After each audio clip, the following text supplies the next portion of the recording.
Hello and welcome to the series It Means Everything, presented by Irwin Mitchell.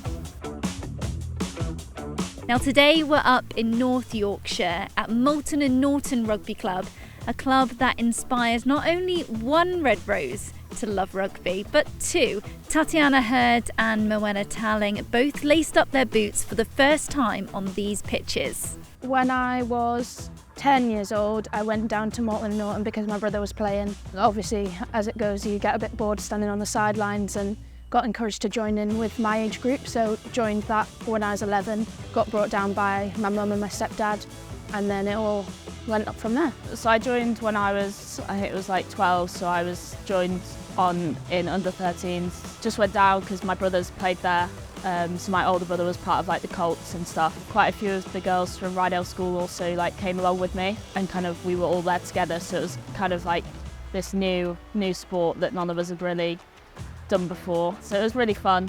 From the moment like I came to that first training session, I picked up the ball and I just loved it. So that's probably one of the things that I just keep enjoying now. Morwenna was just 18 when she made her England debut against Italy in the 2020 Six Nations, becoming one of the youngest players to play for the Red Roses. So that means Terry Alcott will take over the captain's armband. The ball again. England almost at the line. Surely this must be try number 5. It is. And that's Talling gone over for her try. First touch of the game, off the bench onto the try sheet. Tatyana first donned the Red Rose jersey in November 2018 against today's opponents, USA, and has become a mainstay in John Mitchell's Red Roses, earning 24 caps.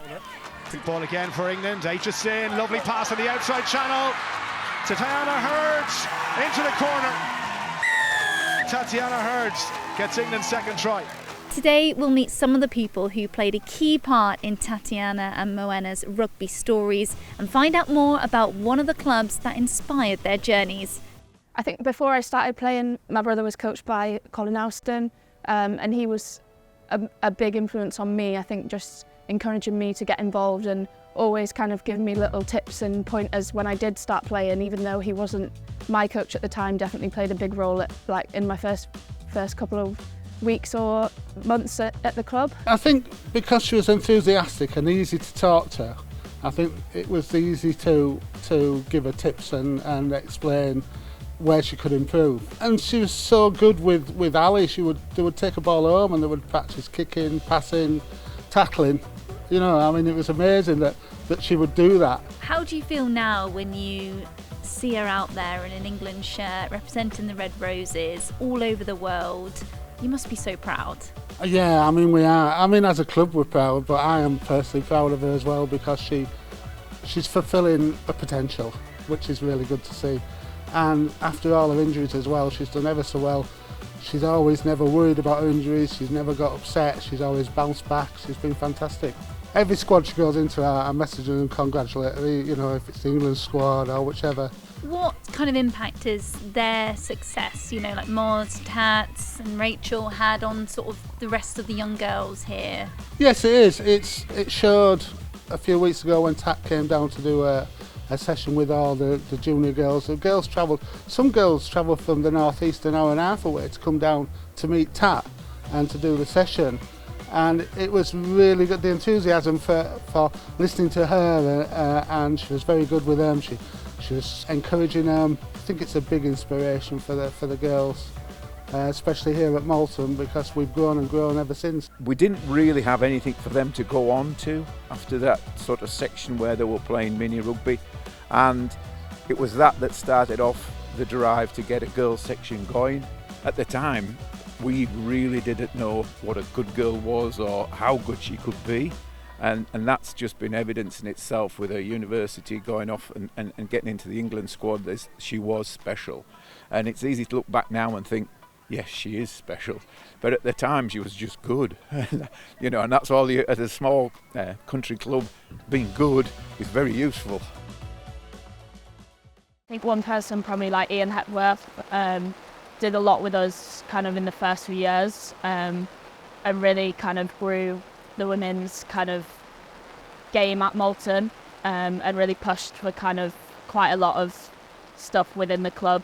So yeah, grateful for him to kind of kick-start the movement and allow kind of quite a lot of girls to come through that setup.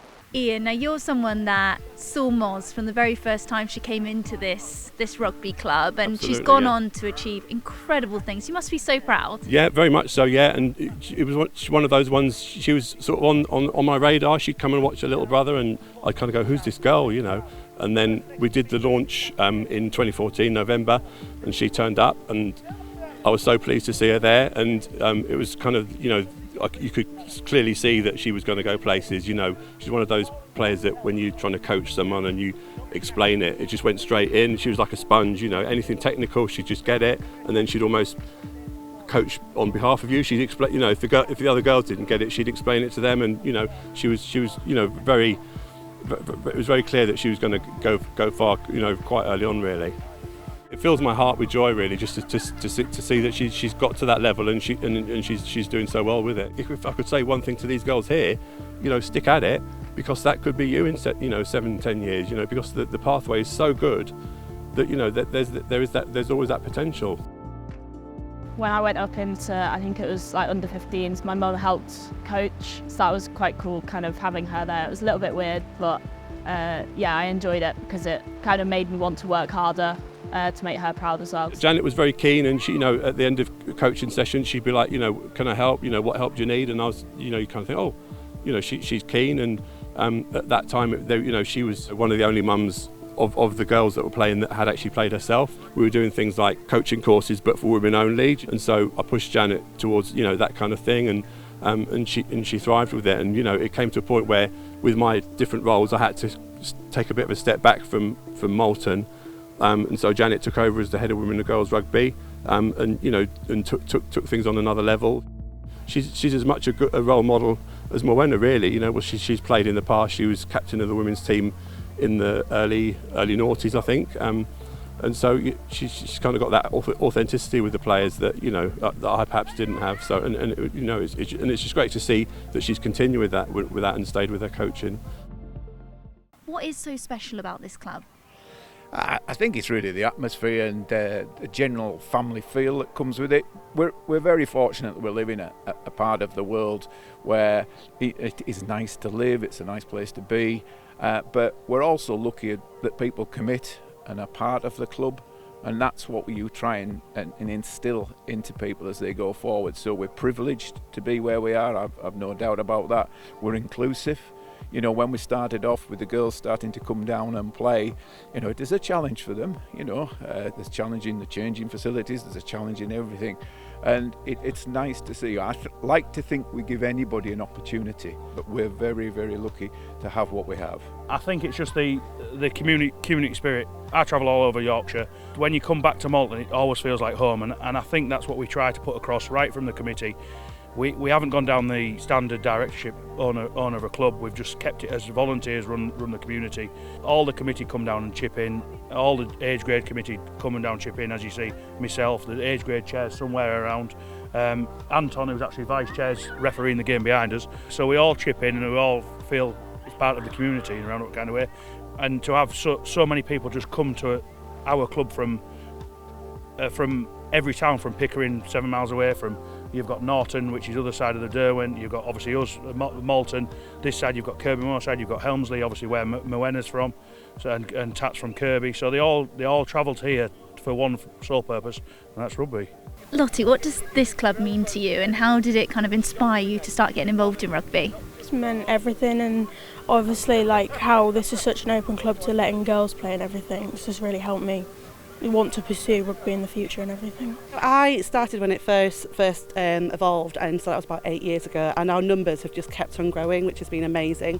We've recently this season as well started to see the girls ageing up to us, which is the first time for us, which has been really, really good to see, because it's the experience that's just coming straight up. The thing that sticks with me the most is the steak pie, to be honest. Getting in after a freezing cold day, it definitely is the best food in every rugby club in the history of the world, so absolutely love that. That's high praise for our kitchen staff, isn't it? We give pies out to our visiting teams at senior level, and they always comment, and yeah, steak pies. If you want your steak pie, come to Malton, play at Malton. Right, come on, let's go and get a pie.